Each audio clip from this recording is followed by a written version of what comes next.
Kamen Rider Build. Hey YouTube, Dawson Rider here with my review of Kamen Rider Build episode 27. This was a very good episode. This was the next part in the little tournament arc. The fight between Seito and Toto. Wait, is it Seito? Yeah, Seito. So, there's like Toto's in there, and then you have Sento and Seito. Anyway, it's the fight. And so the beginning of the episode was right where we left off with the Gear Brothers, or the Hell Bros fusion, Patara earrings, whatever, fighting off against Ryuga,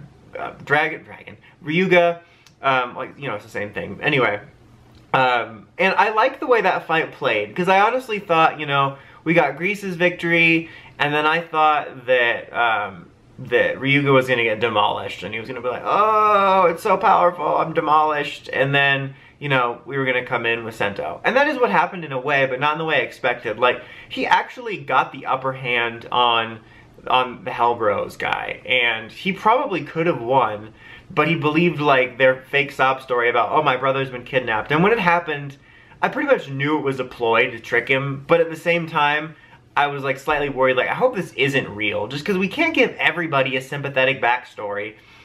But yeah, he sort of played on Ryuga's sympathies, and it kind of went hand in hand with the neat little, they did a bunch of little flashbacks this week, and one of them was him talking to Grease in the restaurant after they trained, and he said, like, oh, you know, why you fight? And he's like, you know, my Yu-Gi-Oh friends. And he's like, oh yeah, fighting for other people just like Sento. I only fight for people that I trust and that trust me. And I thought that kind of reinforced this, where like the minute he sort of trusted somebody that wasn't in his circle of trust, he got betrayed. So, and I like that about Ryuga's character. Not that he got betrayed, but that he's a little bit more balanced. Because often in Toku, we have a little bit unrealistic goody-goody nature, where people will blindly trust people, or trust people that they shouldn't, and it doesn't feel real. And I like that about Ryuga, that he feels like an actual person. Like, he's not a bad person at all, he's a good person. You just have to earn his trust, and he cares about the people he cares about, you know, a little bit more than just somebody he hasn't met.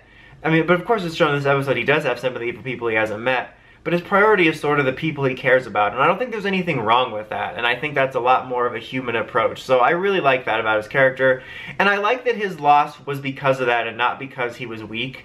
I felt that would have just really sidelined his character, you know, between the stuff with Grease lately and then Build obviously getting the power up, to just have him be an outright loss because of power. I liked that it was a little bit more of a back and forth fight between the power and the psychological aspect. Super special side note, the way that the Hell Bros guy used his little gears on him like Destructo discs was really neat. But yeah, then we had the stuff with Sawa betraying them. There's definitely something going on there. I don't think she gave them the full info.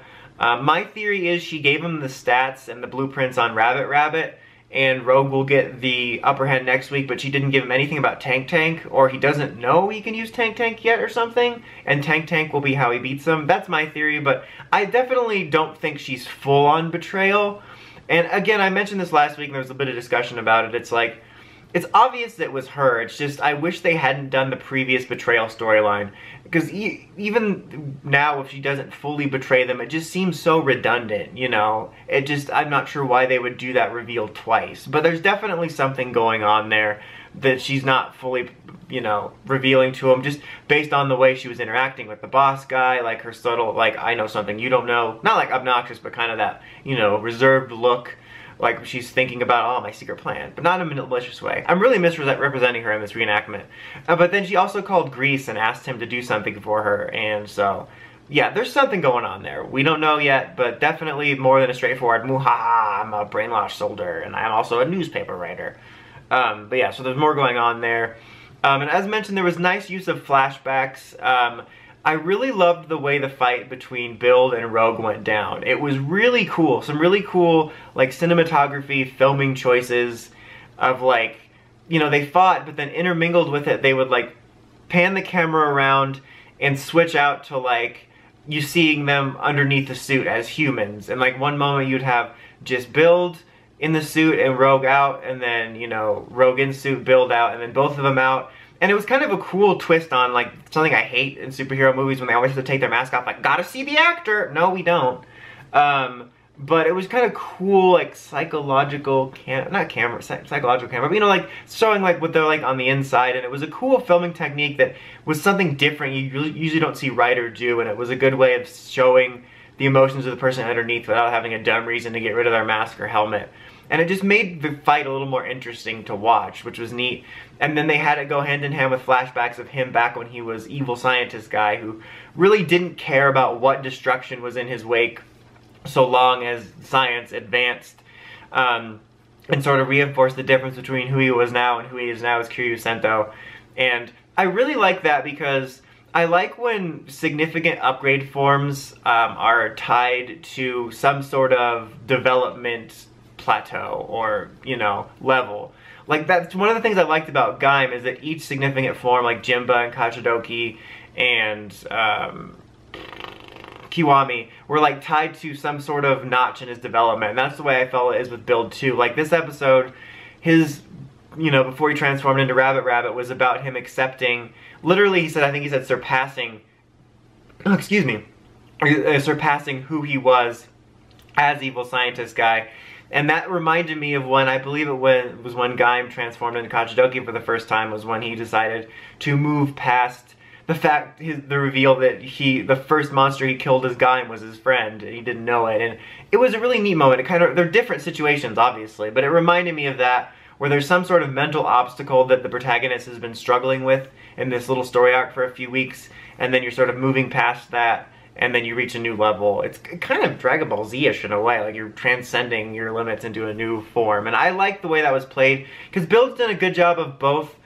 It's not so much the best matches because they're kind of quick, because that's the way it should be, because it's a whole separate issue. But like with the you know, significant forms, it's a good mix of story-driven in terms of the characters' place in the story and their emotional development, and then like, you know, the tech side of it and like how the technology's developing. Like we got to see why Sparkling developed, but as well as like why he was using it, and Black Hazard as well. We got to see how that technology came into the show, and we also got to see why he was using it. And in this case, it was this huge character moment that came hand in hand with him harnessing the potential of Black Hazard to become RabbitRabbit. It was really, really cool, because he basically transformed into Black Hazard, and then this little rabbit dude jumps up, and he like jumped around to get the armor. It was really neat, and I like the weapon he has too. It was a really neat moment, and he straight up like knocked him out of the ring. Like if he was in the Tournament of Power, he would be poofed over to his God of Destruction and Supreme Kai right now. So, but the fight still continues for some reason, because apparently Out of Bounds doesn't count. So obviously we know next week there's going to be the whole, he's got plans. But I think Tank might be the twist or something else. There's going to be a twist. But yeah, it was really cool. And I liked the use of the flashbacks to reinforce character moments. And I liked the use of taking them out of suit a little bit for those sort of like almost mental image moments. But it was a very good episode. I liked it a lot. I thought it was a good debut for RabbitRabbit. And it's such a weird thing to say. Like, as if Rabbit Tank isn't weird enough, but it just feels like I'm going like, good thing, good thing. But I like the twist on how they control the form, too. Like I mentioned in previous weeks, I was curious to see how they did that because, you know, we've had forms in recent years and in past Rider series where there was some sort of mental or physical toll, and there was various ways of dealing with it. A lot of the times it was just hold it in. And I like that Black Hazard was basically, you know, you got to make a straight up different form. So you have this sort of 3-branch in a way, which is it's neat. But overall, this was a good episode. I really liked. I would give it a 9. Looking forward to next week to seeing the second half of this form debut. Anyway, that's about it. Until next time, don't forget to like, comment, subscribe. It's Dawson Rider, signing out.